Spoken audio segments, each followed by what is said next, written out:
दोस्तों, देखिए आज हमने लिया है यहाँ पर मानव मस्तिष्क, यानी मानव मस्तिष्क के बारे में हम लोग जानेंगे। तो देखिए यहाँ पे हमने लिखा है कि मनुष्य का मस्तिष्क अस्थियों के क्रेनियम, यानी किसमें, क्रेनियम में बंद है। यानी मानव का मस्तिष्क क्रेनियम नामक गुहा में बंद है। जो ये हमारा खोपड़ी है, इस खोपड़ी का नाम है क्रेनियम। ये क्रेनियम में हमारा मस्तिष्क यानी दिमाग स्थित है।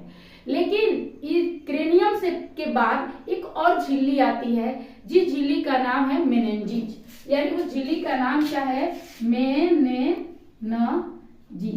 ना, यानी मेनिन्जीज। उस झिल्ली में हमारा मस्तिष्क बंद है। तो यानी यहाँ पे है कि देखिए मानव का मस्तिष्क क्रेनियम नामक गुहा में बंद है, जो बाहरी आघातों से बचाता है। यानी बाहर से जो चोट लगता है तो उसे ये क्या करता है, बचाता है। यानी कहने का मतलब कि देखिए, यानी हमारा दिमाग क्रेनियम नामक गुहा में बंद है। क्रेनियम के बाद एक पतली झिल्ली होती है, जिस झिल्ली का नाम है मेनिन्जीज। उसी गुहा में हमारा मस्तिष्क बंद है। आगे है कि मनुष्य के मस्तिष्क का वजन, मनुष्य के मस्तिष्क का वजन 1350 यानी 1350 से 1400 ग्राम होता है। मनुष्य का दिमाग 1350 से 1400 ग्राम होता है। अब देखिए मनुष्य का मस्तिष्क 3 भागों में बटा है। यानी जो हमारा ये ब्रेन है वो 3 भागों में बटा हुआ है। फिर पहला भाग का नाम है अग्र मस्तिष्क, जो ये वाला भाग है इसका नाम है अग्र मस्तिष्क। बीच वाला का नाम है मध्य मस्तिष्क, पीछे वाला का नाम है पश्चिम मस्तिष्क। इस तरह हमारा दिमाग 3 भागों में बटा हुआ है। तो देखिए यानी पहला भाग का भी भाग है। पहला भाग का क्या है, अग्र मस्तिष्क का सेरिब्रम। ये क्या है, पहला भाग, यानी अग्र मस्तिष्क के 2 भाग हैं। पहला है सेरिब्रम और दूसरा है डाइएनसेफलार। पहला है हमारा सेरिब्रम और दूसरा है डाइएनसेफलार। अब देखिए फिर डाइएनसेफलार के 2 भाग हैं, कौन कौन, थैलेमस और हाइपोथैलेमस। तो अब इसमें देखिए यानी हमारा सेरिब्रम, तो देखिए सेरिब्रम यहाँ पे लिखे हमने, तो सेरिब्रम यह मस्तिष्क का सबसे विकसित भाग है। यानी पूछा जाए कि मनुष्य का दिमाग का सबसे विकसित भाग तो सेरिब्रम होता है।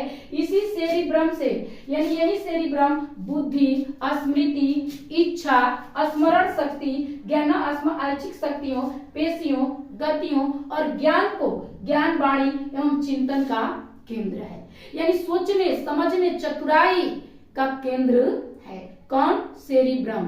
यानी जिसमें ये सेरिब्रम कम होता है वो मंद बुद्धि वाले होते हैं। यानी कहा जाता है कि उसका सेरिब्रम तो भगवान का गिफ्ट है, ये भगवान का उपहार है जिन्होंने उसमें ये बनाया हुआ है सेरिब्रम।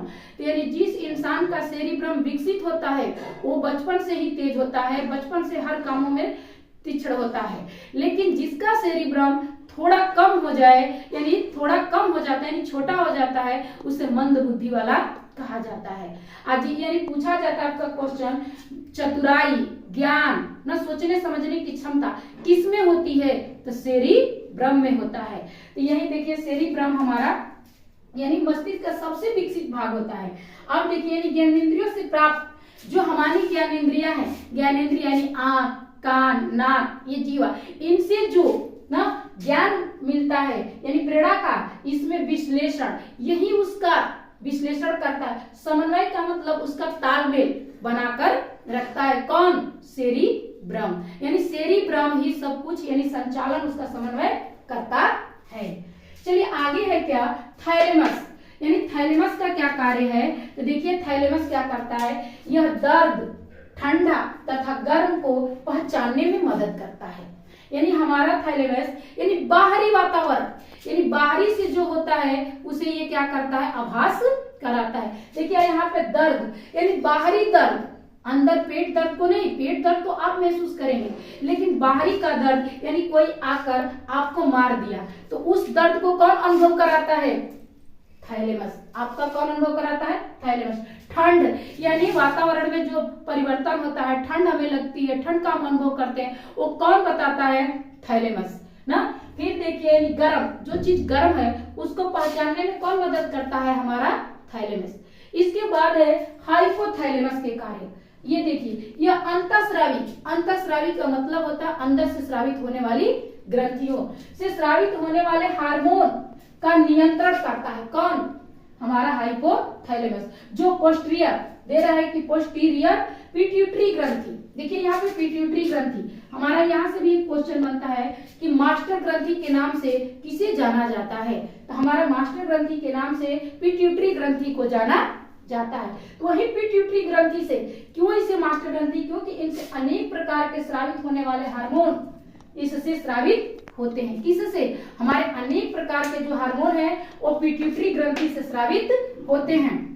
जैसे देखिए यहाँ पे कह रहा है, यह भूख, ताप नियंत्रण, प्यार, घृणा आदि के केंद्र को नियंत्रित केंद्र है। यानी कौन? हाइपोथैलेमस। यानी देखिए भूख जब हमें लगती है तो कैसे आभास होता है, तो हमारा हाइपोथैलेमस बताता है, यानी अंदर की बातों को।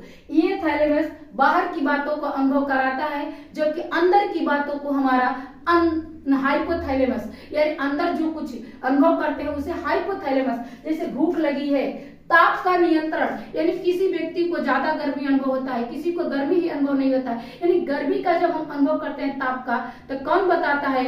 हाइपोथैलेमस। प्यार, अब देखिए प्यार यहाँ पे बहुत इंपॉर्टेंट दिया हुआ है, यानी प्यार। देखिए प्यार यानी जो कहते हैं कि हमें प्यार हुआ, प्यार किसी को नहीं होता है, प्यार एक अट्रैक्शन होता है, प्यार किसी को होता नहीं है। सच्चा प्यार तो एक माँ अपने बच्चे से करती है ना, लेकिन यहाँ पे ये प्यार, जो प्यार वाली बातें, तो यहीं से थैलेमस के द्वारा ही नियंत्रित होता है। घृणा यानी जिसमें द्वेष, वो कौन? यहीं से, कहां से होता है? हाइपोथैलेमस से। आदि का ये केंद्र है, यहीं से ये हार्मोन के द्वारा स्रावित होता है। यानी एक हार्मोन है, प्यार होता नहीं है, घृणा होता नहीं है, लेकिन एक हार्मोन है। देखिए इसी हार्मोन रक्त दाब, अब देखिए रक्त दाब का मतलब होता है ब्लड प्रेशर, उसको भी ब्लड प्रेशर, जल के उपापचय यानी पसीना, गुस्सा, खुशी आदि इसी के द्वारा नियंत्रित होते हैं। किसके द्वारा? हाइपोथैलेमस के द्वारा। अब देखिए यहाँ पे सबसे महत्वपूर्ण हमने बातें लिखी है कि EEG का प्रयोग मस्तिष्क के कार्यों को पता लगाने के लिए किया जाता है। यानी आपके ब्रेन में क्या चल रहा है, आपके दिमाग में क्या चल रहा है, उसको पता लगाने के लिए EEG का उपयोग किया जाता है। धन्यवाद।